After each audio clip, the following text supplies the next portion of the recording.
Hello and welcome to the Blackstone Solicitors channel. Today we're tackling a question that often crops up long after the builders have packed up their tools and the ribbon has been cut on a brand new building.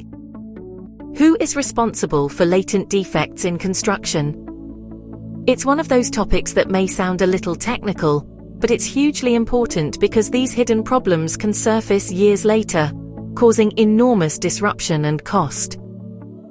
So let's explore what latent defects are, why they matter, and who picks up the bill when they appear. Imagine this. You've just moved into a shiny new block of flats.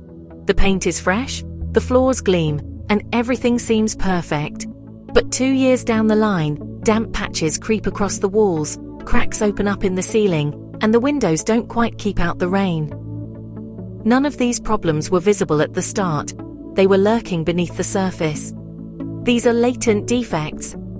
Latent simply means hidden. They're faults in the design, materials, or workmanship that aren't immediately obvious, and which might not show themselves for months or even years after completion. That's what makes them so tricky. So, who's responsible? The short answer is usually the contractor, sometimes the architect or engineer, and in certain cases, even the developers. But as with most things in construction law, the reality is more complex. The starting point is the contract. Most construction contracts impose obligations on the contractor to deliver work that is of proper quality and in line with the specification. If a latent defect arises because of shoddy workmanship or substandard materials, the contractor can be held liable. But there's a catch. Liability for defects doesn't last forever. Contracts often include limitation periods, typically 6 years under a simple contract, or up to 12 years if the contract was executed as a deed. Once that period has expired, claims may no longer be possible. Architects and engineers can also be held responsible if the defect stems from flawed design. For example, if a building suffers from ongoing water ingress because the drainage system was poorly designed, then the liability may sit with the design team rather than the contractor who simply followed the plans. Developers too can come under scrutiny, particularly if they provided warranties or assurances to purchasers. While developers may not physically build the property themselves, they can still find themselves in the firing line if defects appear. Another important piece of the puzzle is insurance. Many new-build properties come with latent defects insurance policies. You may know them under names like NHBC Buildmark. These policies provide cover for major structural issues that emerge years after completion, giving homeowners and investors a financial safety net when pursuing the original contractor is no longer viable. However, not all insurance policies are created equal. Some cover only structural defects.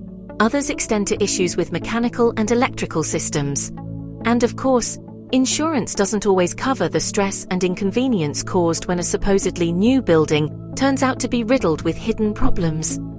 Take the case of a large residential development where the external cladding, installed perfectly according to the design, was later discovered to be unsafe. The defect wasn't obvious at completion, and years passed before the danger was realized. Responsibility became a tug-of-war between the contractors, the design team, and insurers. The result? Years of legal wrangling, costly remedial works, and enormous stress for the residents. It's a stark reminder of why getting the contractual and insurance framework right at the outset is so vital. The truth is, latent defects can't always be avoided, but their impact can be managed. Clear contracts, robust warranties, and appropriate insurance are key. And when disputes arise, knowing your rights and who to pursue is essential. At Blackstone Solicitors, we advise developers, contractors, and homeowners on all aspects of construction law, including responsibility for latent defects. So, whether you're building, buying, or living with the fallout of hidden faults, we're here to help. Thank you for watching. Don't forget to subscribe for more insights on construction and property law. And if you're dealing with a latent defect issue right now, do get in touch with our team. We'd be happy to guide you through your options.